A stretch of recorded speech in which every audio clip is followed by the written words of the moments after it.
My name is Holly, and this is my anxiety chapter. And just as a reminder, you can always go to myanxietychapter.com.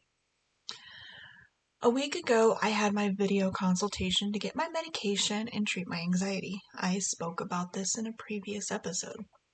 And those who suffer near or fully crippling anxiety know that even starting the process to get help is scary. My nerves were all humming throughout the process, and I thought things would be good until I had still not gotten the tracking information. My prescription should have shipped on Monday. By Wednesday, I decided to reach out.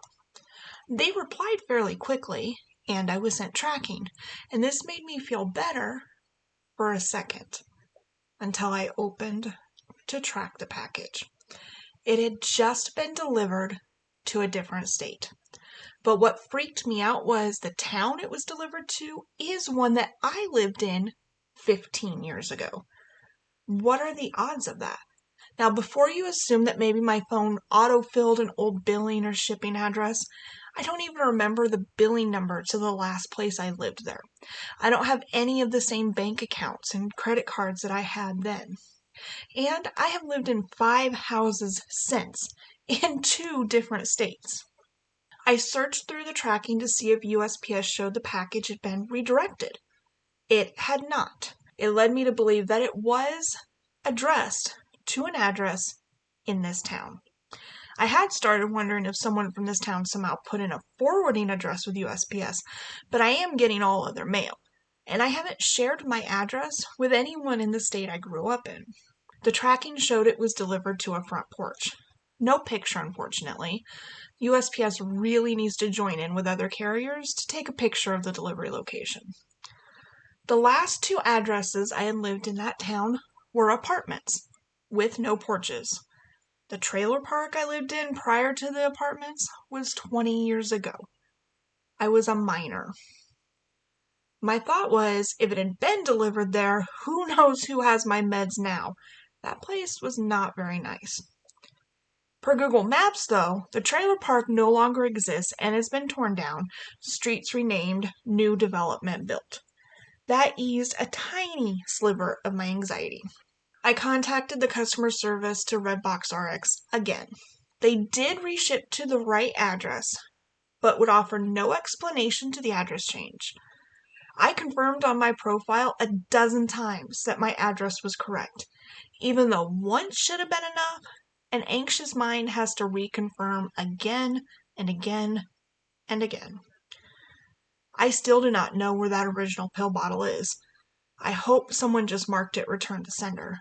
What are the odds that this company sent it to a town I used to live in? A town of maybe 27,000 people? Of all the towns in this country. A town where if someone posts on a local group, if anyone knows me, someone will know me. This is where I consider my hometown, and I'm still in touch with some people. But then, possibly everyone who knew me would know now that I'm receiving medication for mental health. Not that I'm keeping my journey a secret, but I deserve to choose where I put my story out there.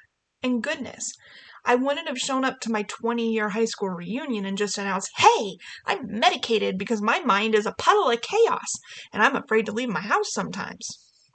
I once looked up my own name, and there were only 9 people in the US with my first and last name.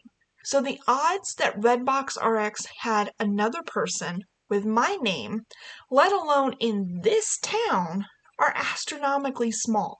Another fear is that someone shady will open it up, look up the name of the prescription, and take it upon themselves to self-medicate or sell or give it to someone else to self-medicate. Without the supervision of a doctor, antidepressants can be dangerous. The wrong prescription can make people suicidal. I know this because I've almost lost my own family to wrong prescriptions. And that is my deepest fear. Someone will get hurt on my prescription. The harm that will come to someone's loved one because I'm broken. Logically, I know this is not my fault. I did not enter the wrong address. I would never allow anyone else access to my medication. I never leave it where it could be stolen. But my anxious mind tells me that somehow I'm still guilty only because I once lived in this town. Now, does that make sense? Of course not. I just pray the recipient will do the right thing. And RedBox RX offered no apologies, no explanations, or assurances that I cannot be held accountable for anyone else who abuses my prescription, which I did express concern for that in my email to them about the incorrect delivery. They simply reshipped via FedEx overnight, which I would appreciate, except they marked it as a weekday and business hour delivery only. So the prescription that would have been here tonight or tomorrow morning now will not be here until Monday. The hope I felt a week ago that things were going to get easier is diminishing. Now, I know this could have been avoided if I would have just had the meds sent to a local pharmacy. It would force me to get out of the house, and if I couldn't get to the pharmacy before they closed, which is a very real situation with my work hours, I could have asked my mother or son to pick it up for me.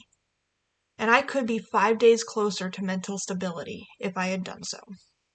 At this point, I am not sure if I will continue to use RedBox RX.